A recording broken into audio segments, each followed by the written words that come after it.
Salve, salve galera do segundo ano, professor João aqui.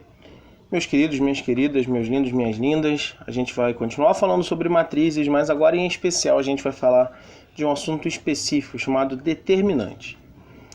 Está curioso para saber o que são determinantes? Bom, acompanha o vídeo aí e anota qualquer dúvida caso ela exista. Bora lá? Bom galera, vamos começar com a definição. É a mais boba possível, tá? Como toda definição, como todo início, ele começa de uma maneira bem simples.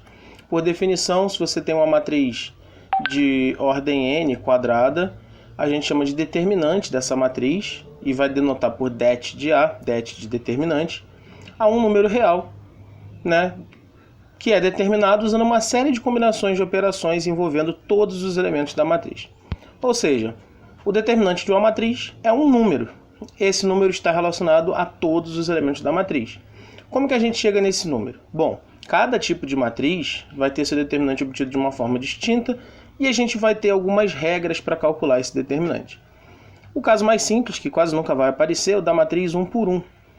A matriz 1 por 1 é aquela que só tem um elemento, ou seja, o determinante dessa matriz vai ser o próprio elemento.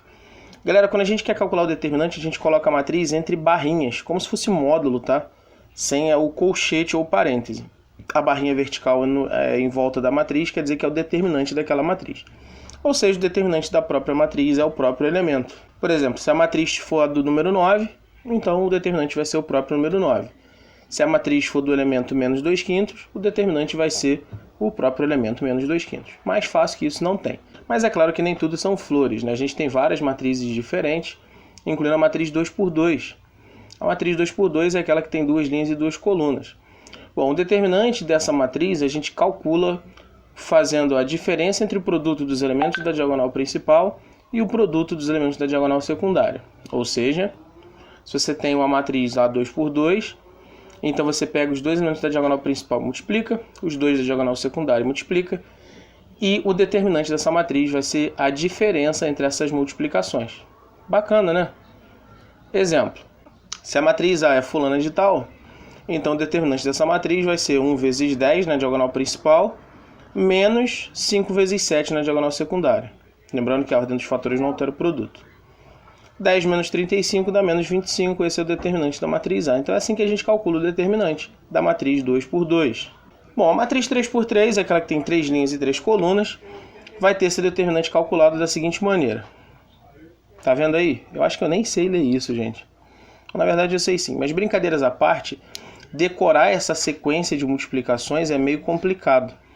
Então o que a gente vai buscar? A gente vai buscar outras formas de chegar nesse determinante, ou pelo menos de chegar nessa conta de maneira mais prática. Uma dessas maneiras é a regra de Sarri. E sim, eu sei que está escrito Sarrus, mas se lê Sarri, tudo bem?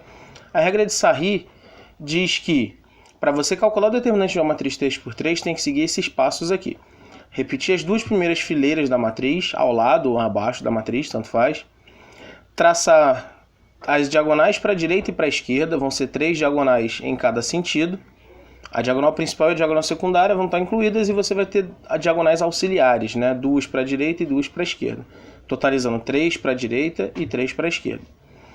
Você vai multiplicar os elementos de cada diagonal.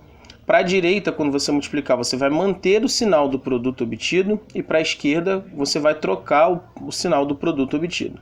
Depois que você fizer essas multiplicações e alterar os devidos sinais, você vai somar esses resultados e o resultado dessa soma vai ser o determinante. Professor, como assim? Justamente isso, ó. Eu tenho a matriz original, adicionei as duas primeiras fileiras à direita, né, a primeira e a segunda coluna, vocês estão vendo ali, ó. A1, A21, A31, A12, A22, A32. E aí eu vou ter 3 diagonais para a direita, em azulzinho, e 3 diagonais para a esquerda. Bom, eu vou multiplicar os elementos de cada diagonal e vou somar esses resultados. Eu vou obter o mesmo resultado que eu tenho ali em cima. E na prática funciona muito bem, porque você não precisa escrever as multiplicações, você pode só fazer a conta e depois somar os resultados. Vamos ver algumas aplicações? Exemplo, calcule o determinante da matriz A fulana de tal. Bom, seguindo aí o processo da regra de Sarri, eu vou pegar a matriz, vou repetir as duas primeiras colunas à direita da matriz e vou traçar as 3 diagonais. As 3 para a esquerda em vermelho, as 3 para a direita em azul. Vou multiplicar esses elementos de cada diagonal. Bom, repara o seguinte, galera, para a direita a primeira multiplicação em azul dá 18, a segunda multiplicação em azul vai dar 90 e a terceira multiplicação em azul vai dar 12 vezes 6, 72.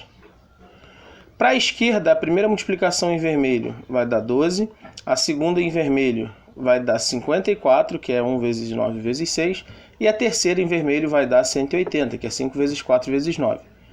Como eu tenho que trocar o sinal para a esquerda, eu posso botar o sinal de menos em evidência, como eu fiz aqui na segunda linha. E aí você vai calcular essa soma, né? Somando todo mundo do primeiro parêntese com todo mundo do segundo e fazendo a diferença entre esses dois resultados. No caso, o determinante da matriz A vai dar menos 66. Bom, seguindo adiante, gente, os determinantes, assim como as matrizes, têm algumas propriedades operatórias que são interessantes da gente tentar lembrar, pois eles podem facilitar os nossos cálculos. Por exemplo, se eu tenho uma matriz A, né, e essa matriz A tem todos os elementos de uma fila. Fila, quando a gente fala fila, pode ser tanto linha na horizontal quanto coluna na vertical. Se esses valores da mesma fila forem todos iguais a zero, então o valor do determinante também vai ser igual a zero. Sempre, tá? Então bota isso em mente. Se você tem uma linha na horizontal com todos os elementos iguais a zero, ou uma coluna na vertical com todos os elementos iguais a zero, o determinante é sempre igual a zero, você não precisa nem fazer conta. Propriedade 2. Se uma matriz possui igualdade de elementos entre duas filas, o determinante será nulo. Professor, como assim? Se você tem lá uma matriz, por exemplo, 3 por 3, e a primeira linha na horizontal é exatamente igual, sei lá, à terceira linha na horizontal. Primeira linha e terceira linha são idênticas. Idênticas. Isso significa que o determinante dessa matriz vai dar zero e você não precisa nem fazer conta. Terceira propriedade. Se uma matriz A possui duas filas com elementos com valores proporcionais, o determinante também será igual a zero. Professor, como assim proporcionais? Por exemplo, na primeira linha tem 1, 2, 3. Na segunda linha tem 3, 6, 9. 3 é 3 vezes 1. 6 é 3 vezes 2. 9 é 3 vezes 3. Então essa segunda linha é proporcional à primeira. É 3 vezes a primeira. Se isso acontecer, cai no caso anterior. O determinante vai dar sempre igual a zero. Então, se você conseguir prestar atenção na matriz e ver que uma fileira é múltipla da outra, sempre do mesmo tipo, né? Se você tem uma linha que é múltipla da outra linha, ou uma coluna que é múltipla de outra coluna, então o determinante vai ser igual a zero. Quarta propriedade. Se multiplicarmos todos os elementos de uma fila, linha ou coluna, de uma matriz A por um certo número, o determinante dessa nova matriz vai ser igual ao determinante da matriz A multiplicado por esse mesmo número. Ah, professor, como assim? Se você pegar uma linha e multiplicar, gente, então o valor do determinante vai ficar multiplicado por aquele valor. É só isso. Sei lá, se o determinante deu 2, aí você pegou aquela linha, a primeira linha da matriz e multiplicou por 5, você vai obter uma outra matriz. O determinante dessa nova matriz vai ser o 2 que você já tinha do primeiro determinante, vezes o 5, que é o valor que você multiplicou a primeira linha. Isso para cada linha ou para cada coluna que você multiplicar. Quinta propriedade. Se uma matriz quadrada A for multiplicada por um número real k, real, seu determinante fica multiplicado por k elevado a n, onde n é a ordem da matriz. Ou seja, o determinante de k vezes A é k elevado a n vezes o determinante de A. Essa quinta propriedade é uma expansão da quarta. Na quarta propriedade, você multiplica o determinante da matriz pelo valor que você multiplica cada linha ou cada coluna. Agora, se você multiplicar toda a matriz por um mesmo valor, significa que cada fileira, né, cada linha da matriz ou cada coluna da matriz também vai ficar multiplicada por aquele valor. Então você vai multiplicar por esse valor tantas linhas ou tantas colunas quanto tem na sua matriz. Se for duas linhas, então vai ficar multiplicado pelo valor ao quadrado. 3 linhas pelo valor à terceira. É interessante, a gente talvez veja alguma aplicação disso aí mais para frente. Sexta propriedade. O determinante de uma matriz A é igual ao determinante da sua matriz transposta. Ou seja, galera, uma matriz A e a sua matriz transposta têm o mesmo determinante. E sétima propriedade, o teorema de Binet, diz pra gente que se você tem duas matrizes A e B quadradas, de mesma ordem, e A vezes B é a matriz produto, ou seja, é a multiplicação dessas duas matrizes, então o determinante da matriz produto é igual ao produto dos determinantes. Mas, professor, o que isso quer dizer? Galera, olha só, a gente já viu no módulo anterior que multiplicar matrizes é bem chatinho, né? Você tem que usar aquela regrinha multiplicar a linha da primeira por coluna da segunda. Então, quanto menos conta ou quanto mais rápido a gente fizer esses cálculos, melhor. Então aqui você tem duas opções. Você pode calcular o resultado do produto das duas matrizes para depois calcular o determinante, ou você pode calcular os determinantes separadamente e depois só multiplicar os determinantes dessas duas matrizes. O que eu acredito que seja inclusive mais tranquilo do que fazer a multiplicação das duas matrizes. Mas aí, é claro, vai do gosto de vocês. E também é uma propriedade que ajuda a gente a chegar em outras, vamos botar assim, definições, né, em outros resultados. Vamos ver mais isso também em alguns exercícios mais para frente. Aplicações dos determinantes. Bom, gente, o ponto importante, né, para a gente na matéria é o seguinte. Para que eu estou aprendendo mais um conteúdo? Matrizes nem parecia ser tão útil assim. Determinantes é um número relacionado à matriz. No que ele vai ser útil? Bom, ele tem muitas aplicações, gente, principalmente em questão de resolução de sistemas lineares, que a gente vai ver mais para frente no livro. Porém, a gente pode aplicar isso a um conceito novo que a gente vai começar a chamar de geometria analítica, que é quando você traz a geometria plana, que você conhece desde o 6º ano, para o plano cartesiano, colocando os vértices com pares ordenados bem definidos e as linhas retas com equações bem definidas, as curvas com equações bem definidas, como a gente veio estudando no 1º ano. Quando a gente vai para essa parte analítica, é interessante a gente ter ferramentas que nos facilitem. E os determinantes ajudam a gente, entre outras coisas, a calcular a área de um triângulo. Se você tem um triângulo ABC, cujos vértices são A, XAYA, B, XBYB e C, XCYC, você pode calcular a área desse triângulo sem precisar necessariamente fazer base vezes altura sobre 2. Até porque você não sabe as equações desses elementos direitinho, né, e nem sempre vão ser perpendiculares. Então tem uma ferramenta para cálculo de área que não dependa de saber ângulo reto, de saber medida exata, dependa exclusivamente dos vértices, né, desse triângulo, é uma ferramenta facilitadora. E eu consigo calcular essa área fazendo o seguinte. A área vai ser dada por meio do módulo de um determinante D. Professor, quem é esse determinante D? Esse determinante D é obtido quando você coloca os pares ordenados dos pontos A, B e C da matriz, um embaixo do outro. E a terceira coluna da matriz vai ser todo mundo igual a 1. Esse todo mundo igual a 1 é de propósito, porque o 1 não vai interferir no resultado da multiplicação. Então, na primeira linha da matriz, eu boto as coordenadas do ponto A, XAYA, e 1. Na segunda linha, XBYB e 1. Terceira linha, XCYC e 1. Calculando esse determinante usando a regra de Sarri, você vai ter a área do triângulo jogando naquela fórmula lá de cima, né? Meio do módulo desse valor. Por exemplo, eu quero calcular a área A de um triângulo cujos vértices são 0,2, 3,3 e 5,5. Professor, como é que eu faço isso? Bom, vamos usar a fórmula, né? O determinante D vai ser dado por essa expressão, substituindo o XA e o YA por 0,2, XBYB por 3,3 e XCYC por 5,5. Eu vou obter essa matriz aqui. O determinante dessa matriz, usando a regra de Sarri, vai ser dado por essa expressão. Repara que eu tenho 3 diagonais para a direita e 3 diagonais para a esquerda. A primeira diagonal para a direita vai dar 0, a segunda vai dar 10, a terceira vai dar 15. A primeira para a esquerda vai dar 15, mas troca de sinal. A segunda para a esquerda vai dar 0, tanto faz o sinal, botei o menos ali por causa da fórmula. E a terceira para a esquerda vai dar 6, tem que trocar para sinal. Lembrando, regra de Sarri, para a direita repete o sinal, para a esquerda troca de sinal. Dessa forma, resolvendo essa continha, o determinante D vai ser igual a 4, e pela fórmula, a área vai ser igual ao meio do módulo desse valor.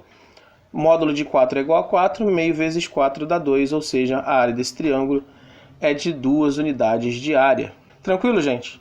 Espero que tenha ficado tranquilo para vocês aí. Vamos ver se tem aplicação disso daí mais para frente. Uma dica, tá? Uma dica antes de terminar aqui esse slide. Dá para você aplicar isso também para calcular a área de outros polígonos que não sejam um triângulo. Por exemplo, quero calcular a área de um hexágono. O hexágono tem 6 lados. Como é que calcularia a área desse hexágono? Você escolhe um vértice e fixa ele. E você traça as diagonais a partir desse vértice. Você vai dividir o seu hexágono em 4 triângulos. Então a área do hexágono vai ser a soma das áreas dos 4 triângulos. Então você consegue decompor uma figura geométrica um polígono, né, com mais de 3 lados em triângulos, e aí você consegue calcular a área desse polígono calculando a área dos triângulos e somando essas áreas que você calculou. Tranquilo? Tem inclusive no livro de vocês aí um exemplo que fala bastante sobre isso. Sugiro largamente que vocês deem uma olhada lá na situação problema. Tranquilo? Bom, exercício do praticando aprendizado número 1. Calcule o determinante da matriz A fulano de tal. Bom, essa matriz é uma matriz 3×3. Para calcular o seu determinante eu vou usar a regra de Sarri. Vou repetir as duas primeiras colunas à direita da matriz e vou traçar as diagonais para a esquerda e para a direita. Multiplicando cada diagonal eu vou ter menos 5, 0 e 0. Professor, por que ficou menos 5? Porque para a esquerda troca de sinal. 1 vezes 1 vezes 5 dá 5, para a esquerda troca de sinal. E as diagonais para a direita eu vou ter 0, 10 e 0. Para a direita mantém o sinal. Somando esses resultados, eu vou ter que o determinante de A é igual a menos 5 mais 10, que é igual a 5, gabarito na letra E. Viu que fácil, gente? Ó, mandaram falar assim com vocês, ó. Para lembrar da regra de Sarri, é só lembrar que tem que sarrar para a esquerda e sarrar para a direita. Sarrei. Mas não sei quem foi que mandou falar não, tá? Se falar que fui eu nego. Praticando aprendizado número 4. Se A é fulano e B é ciclano, qual o determinante da matriz A vezes B? Bom, eu tenho duas opções. Ou eu faço A vezes B primeiro para depois calcular o determinante, ou eu uso o teorema de Binet. Propriedade 7 diz que o determinante de A vezes B é o determinante de A vezes o determinante de B. Como as matrizes A e B já estão aqui bem destacadas, eu vou calcular separadamente. Det de A, mesmo procedimento, tá? Regra de Sarri. Sarri para a esquerda, Sarri para a direita, eu vou achar menos 56 mais 32, que dá menos 24. Determinante da matriz B, regra de Sarri, repete as duas primeiras colunas. Para a esquerda e para a direita, eu vou achar menos 26 mais 22, que dá menos 4. Pelo teorema de Binet, eu vou ter que determinante de A vezes B vai ser menos 24 vezes menos 4, que dá 96, que é o gabarito na letra C. Mais um exercício, praticando aprendizado número 6. Resolva em R a equação fulano de tal. Professor, que equação? Galera, isso é uma equação de determinante. Ele está falando que o determinante daquela matriz é igual a menos 6. Bom, é um determinante de uma matriz 3×3. Vou usar a regra de Sarri. Repetir a matriz, repetir as duas primeiras colunas à direita, vou traçar as diagonais para a esquerda e vou traçar as diagonais para a direita. Gente, desculpa ter ficado torto, tá? Porque fazendo no computador não dá para ficar 100%. Mas ficou o melhor possível, dá para vocês entenderem aí quais são os elementos que estão sendo multiplicados em cada diagonal. Dessa forma, eu vou ter menos 9 vezes x mais 2, menos 1 vezes x menos 3 e menos 4 vezes x menos 2. Professor, por que menos? Porque para a esquerda troca de sinal. E para a direita eu vou ter 2 vezes x mais 2, 3 vezes x menos 2 e 6 vezes x menos 3. Resolvendo aqui com seus respectivos sinais, nós vamos ter menos 14x menos 7 à esquerda e 11x menos 20 à direita. E isso tudo tem que ser igual a menos 6, que foi o valor que ele deu lá em cima. Então eu vou ter uma equação do primeiro grau, olha só que bonitinho. Menos 3x menos 27 igual a menos 6. Resolvendo essa equação, 3x vai ser igual a 6 menos 27, 3x é igual a menos 21, e aí a gente conclui que x é igual a menos 7, gabarito na letra D. Já vou avisando, tá, gente? Se dá para cair numa equação do primeiro grau, também dá para cair numa equação do segundo grau, tá? Então pode ser que a resolução de uma equação com determinante caia num problema de uma equação do segundo grau. Então já vai se preparando aí o seu coraçãozinho para você poder resolver Bhaskara mais uma vez. E é isso, gente. Espero que tenha ficado claro para vocês o conteúdo de matrizes. A gente vai ficando por aqui. Façam os exercícios 2, 3, 5, 7 e 8 do Praticando Aprendizado e 2 e 5 do Desenvolvendo Habilidades. Vou indo nessa, forte abraço e saudações vascaínas. Take care, see you.